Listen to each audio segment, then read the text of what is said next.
Servers are the backbone of any IT organization. And in order to ensure that that backbone keeps on working, it's important that you know when your servers are no longer supported, when they will no longer receive fixes, so you can either ensure that you get some kind of extended service plans or that you upgrade them to a newer version. In order to help you do that, I'm going to show within Lansweeper how you can find information on all your servers, including when they will be going end of life, so you can start planning ahead of time when you need to start migrating it, so that basically your server operating systems are upgraded before the end of life date, and it's not something that you need to start planning once you realize that the server is no longer supported, which will also reduce the amount of risk that you take and hopefully also ensure that there's a improved uptime of your servers as well, and reducing the downtime that there might be.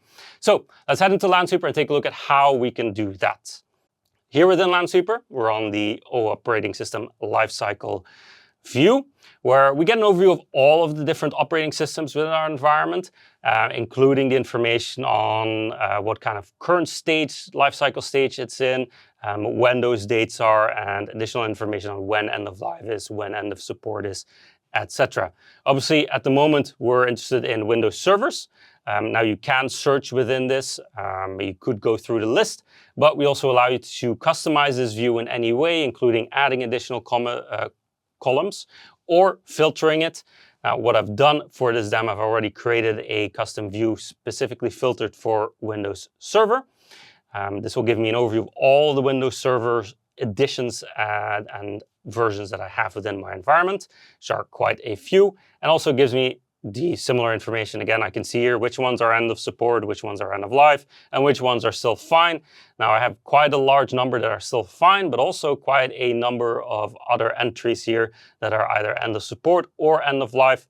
If I wanted to get any more kind of information on these, I can simply click on that number and it will bring me to a full list of all those Windows servers with some additional information. So for example, it's easy for me to see here instantly that these are all virtual machines here that are running. And if I wanted more information, I could dig deeper as well. There is also an alternative way of looking at this, and that will be through our reports. So if you head over to the reports area, and then here go to Windows, search for Windows Server. There we go. Then you can find the Windows Server end of life reports. Now, here we have similar idea. It's very similar information. You have the device's name, what kind of operating system it's using, the build, the version, end of life date, and how many days are remaining. Now, why do we have two different ways of looking at this? Reports are slightly different from the customizable views. The reports are more customizable. They have more flexibility in it. So a lot of customers will use this as a template, as a starting point for their prioritization efforts when wanting to upgrade.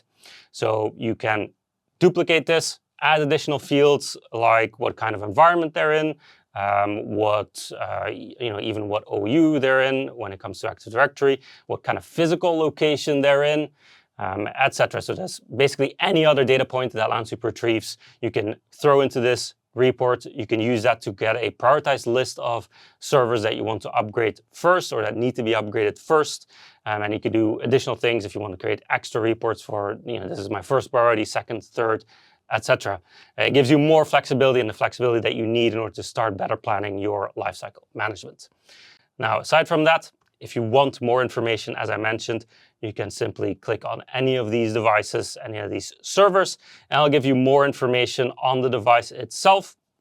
It starts always on the summary page, but we have all the details that you would need to improve any of your existing IT operations or to just start managing your devices better, including all the Windows-specific information, which includes also certificates and drivers, all the hardware information when it comes to motherboard data and versions, memory, CPU, and kind of graphic cards that would be installed.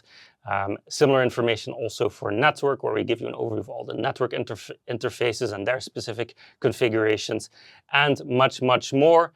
Obviously, on top of that, we'll show you all the software that's installed including also for the servers all the features that are installed. So that will allow you to easily identify what kind of roles these servers are fulfilling, and additional information such as antivirus that might be installed and the status of those, and SQL Server information where you can see all these SQL Server instances and databases that are located on the device. There is more information. I'm not going to go through all of it, but I hope this shows you that you can use this and this data to not only start managing your IT better and your lifecycle better, but you can also connect this to any and all the other tools within your tech stack, providing this data to those tools and allowing those tools to also work more efficiently and better with the improved and better data that they will get. That will be it for me. If you want to grab the report that I've shown, it's available on our website as well as additional guidance. And you can always grab the free trial to try it out yourself and give it a try. Thank you for watching, and I'll see you next time.